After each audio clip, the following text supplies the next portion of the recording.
The desk arrived on a Tuesday, shrouded in canvas and the dust of forgotten attics.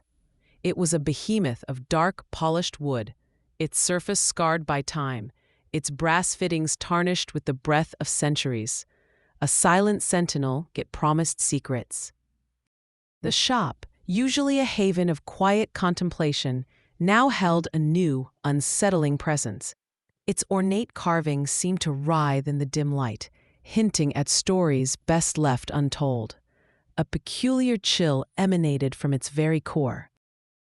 Elias, the proprietor, felt an immediate, inexplicable pull towards it. He had seen countless antiques, but none possessed such a profound, almost malevolent aura. It was a piece that demanded attention, and perhaps something more. He placed it prominently, a dark jewel amidst the faded treasures.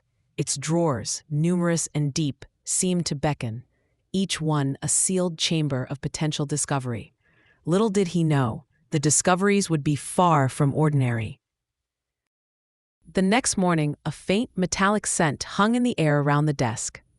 Elias, drawn by an unseen force, approached it. He found one of the smaller drawers, previously shut tight, now slightly ajar. Curiosity, a dangerous companion, urged him to open it fully. Inside, nestled on a bed of velvet, lay a human finger. It was pale, perfectly preserved, and severed with chilling precision. A single, ornate ring adorned its base.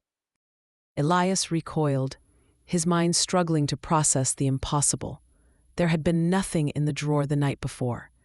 No one else had access to the shop. The finger simply appeared. He tried to rationalize it, to dismiss it as a macabre prank, but the cold dread that settled in his stomach told a different story. This was no joke. This was something ancient and profoundly wrong. He sealed the drawer, hoping it was a singular, horrifying anomaly. But the following dawn brought another revelation. A different drawer, previously locked, now yielded to his touch. Within a human ear, delicate and perfectly formed, rested on the same dark velvet. Its presence was as inexplicable as the fingers, deepening the chilling mystery. The desk was not merely holding secrets, it was creating them. Day after day, the macabre ritual continued. Each morning, a new drawer would present itself, slightly open, revealing another piece of the human form.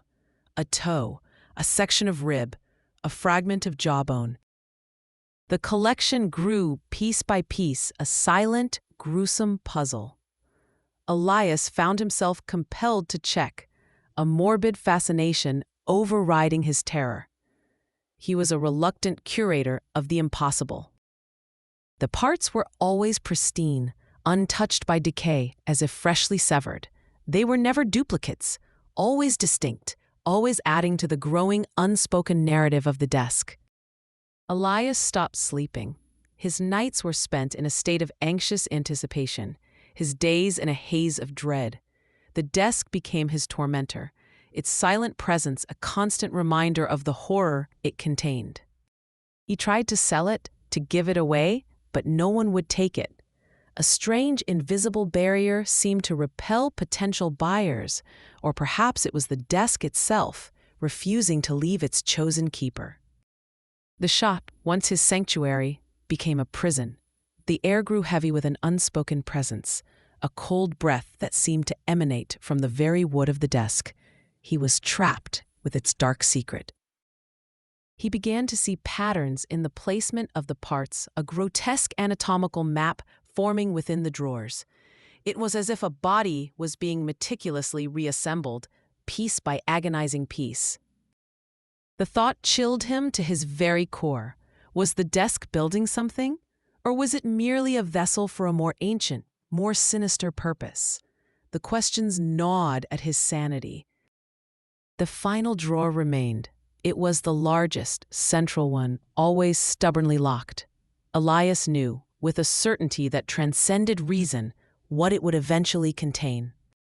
He waited, a prisoner of the desk's slow, deliberate unveiling. The dread was a living thing, coiling in his gut, whispering promises of ultimate horror. He was merely an observer, a witness to the macabre. The desk had chosen him, and he could not escape its silent, relentless offering. Each dawn brought a new piece, a new whisper of the unspeakable. The full horror was yet to be revealed. What would happen when the last piece was delivered? What would the completed form signify? The desk remained silent, its dark wood holding the answers, waiting for the final, chilling revelation.